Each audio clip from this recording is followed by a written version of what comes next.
Hi, my name is Abdullah, and Omega has just released a brand new Speedmaster Moonphase Meteorite.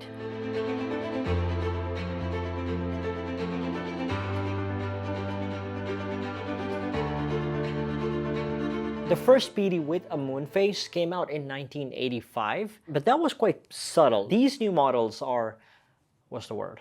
Psychotic? Exciting. These are exciting. What makes these new releases special is the fact that before this, the only Speedmaster Moonphases came in a whopping 44.3mm case and a height of 17mm, like this thick. And these new models reduce that thickness by 3mm. That's a lot. It also comes with a new case, new movement, and even a new moonphase complication. It's not an update of an existing model. This is a new watch. The watch comes in two different dial variants. Both watches come in a 43mm stainless steel case with a lug-to-lug of 48.6mm, so it's just about 1.1mm longer than any regular Speedmaster Professional. It definitely has a wrist presence, but it doesn't overhang on my 6.2-inch wrist, which is saying something. You get a lug width of 21 and a considerably slimmer height of 13.6mm as compared to the previous Moonphase Speedy's 16.9mm thickness. Again, not super slim, but considering that there's so much going on, it's always a good sign to see watch brands trimming down their designs, their movements on the technical front. It shows that they're actively working on R&D. We get the familiar Speedmaster symmetrical case architecture with lyre lugs, a mixture of brushed and polished surfaces that accentuate the case shape, but now with ceramic bezel inserts instead of the standard aluminum. We also get a box sapphire crystal and a hard 50 meters of water resistance. The two dial variants are awesome. The first one features a lighter gray meteorite dial with a blue PVD coated 18-karat white gold hands and applied hour markers, along with a blue ceramic bezel insert and matching blue chronograph subdials. And this is my favorite one.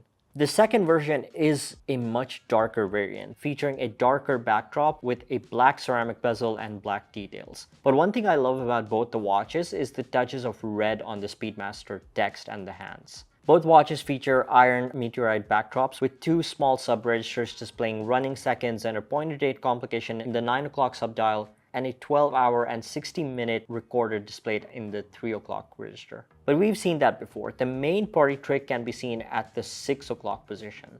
Within the larger subdial sits a new moonphase complication featuring two cabochon moons made out of genuine pieces of lunar meteorite. When turning, they constantly change to reveal illumination seen in the northern and southern hemispheres, along with a starry sky that is made to show the exact position of the stars as they were on the night of the first moon landing. You get a Nixon-style 3-link bracelet with both brushed and polished surfaces, and a brilliant folded clasp with on-the-fly micro-adjustment. If the 42mm Speedmaster Moon watch fits you easily, then this will fit you. If that wears too big, then this of course will wear big. Just use that as a reference point, and this is like 1mm bigger. When it comes to the movement, this is a completely new caliber, and it is the in-house manual wind caliber 9914. This features a native moonphase complication rather than a modular one. This is a column wheel chronograph with a vertical clutch system and comes with all the modern Omega bells and whistles like the coaxial escapement, silicone balance spring, and double barrels for an extended power reserve of 60 hours while beating at 4 Hz.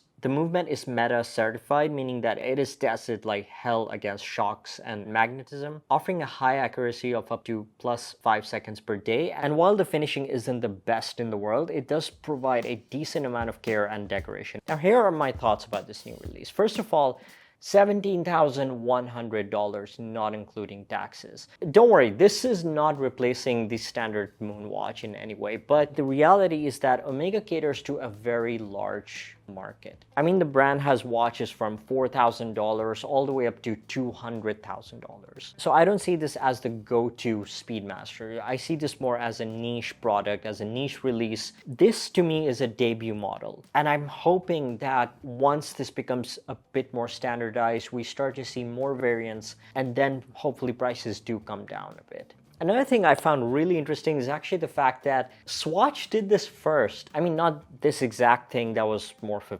fake moonphase. That tells me something that I've been hoping for. I've been wanting Swatch to be a testing ground for Omega and for other Swatch Group brands. But this is kind of exciting. It kind of makes swatch a bit more relevant in the watch community, but also at the same time allows Omega to have a bit of fun, create some prototypes. Hopefully some of them at least we do see in future models. This is an exciting release because this is not just another dial color change. There's some effort put into this. Yes, it is still the Speedmaster, but it's different, it's new. And again, that's always a good thing. All right, time for your thoughts. What do you guys think about this new release? Let me know in the comments below. If you enjoyed this video, don't forget to like and subscribe. It really helps. And I'll see you in the next one. Take care.